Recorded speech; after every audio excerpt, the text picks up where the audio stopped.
39-year-old Harry died at 35 years old. MadMeg makes us see painful truth when Harry never smiles again.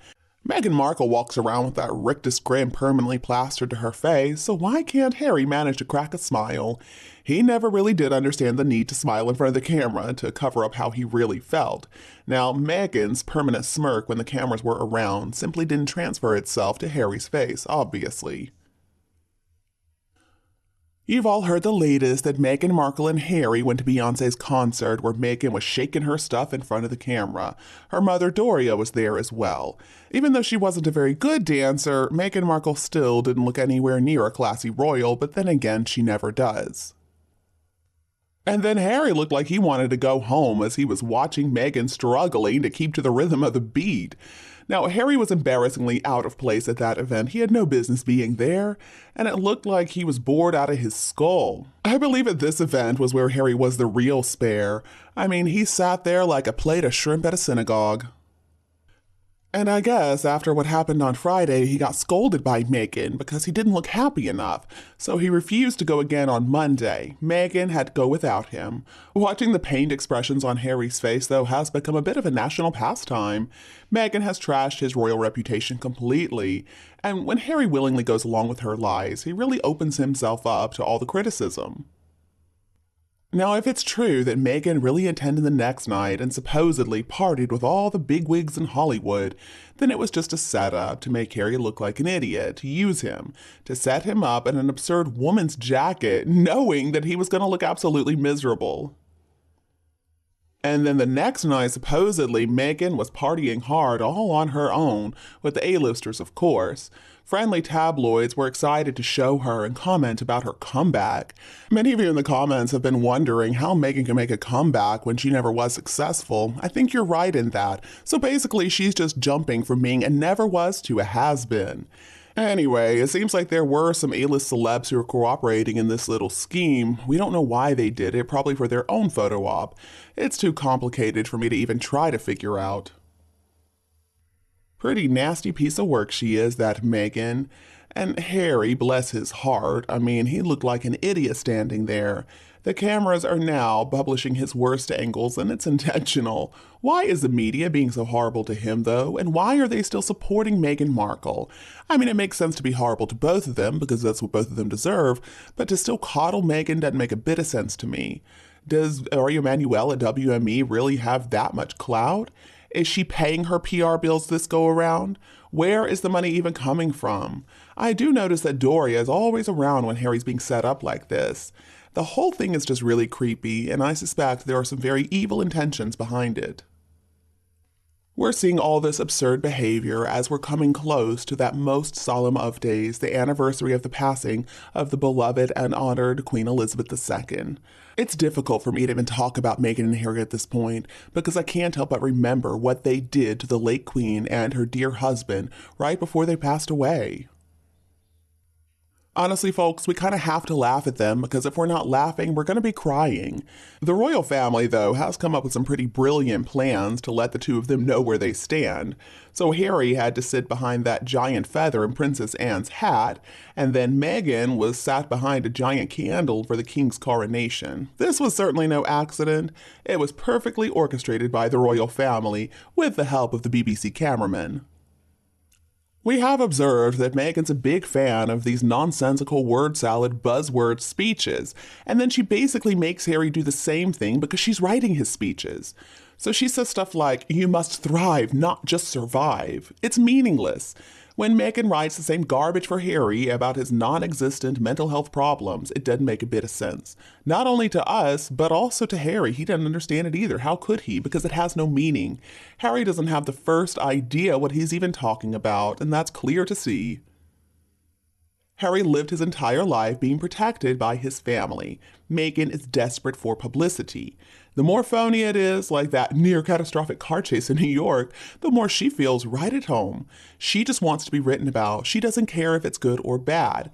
Just spell my name right and photograph my best side. That's all Meghan wants.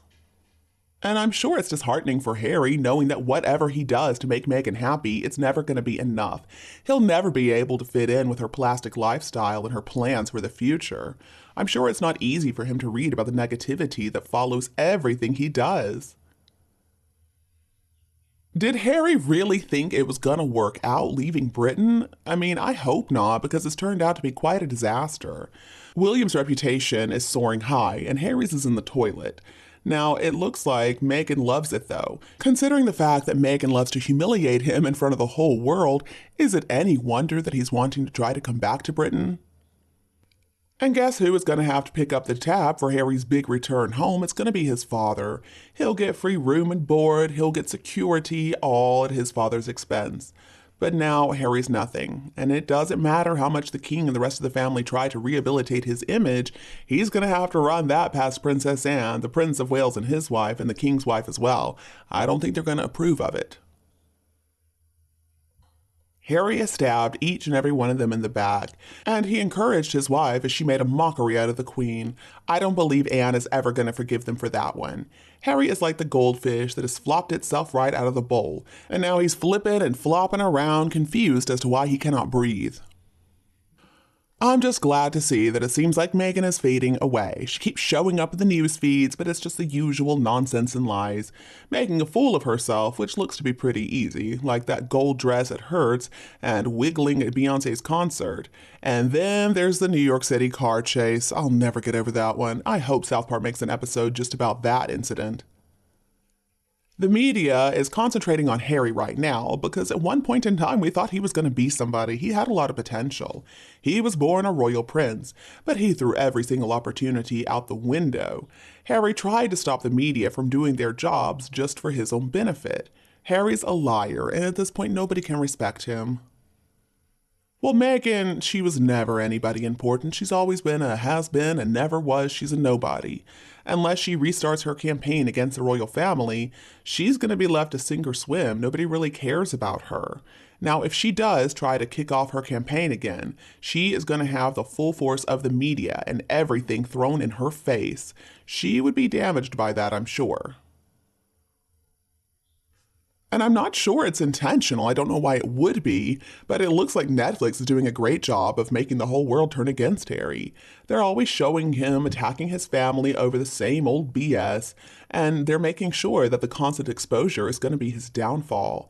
See, Harry's a one-trick pony. He always has been. And the longer he whines, the more sick and tired of him the people become. And once everybody just gives up on him, Netflix is going to drop him. He'll have nothing. He'll be a broken man with no family, no friends, because he's the one who alienated them or allowed Meghan to do so.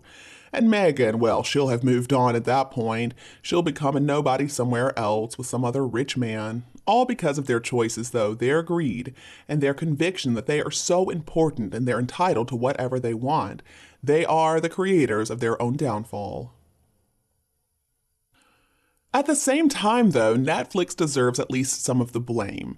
I mean, they were the ones who were in complete control of the way the documentary was edited.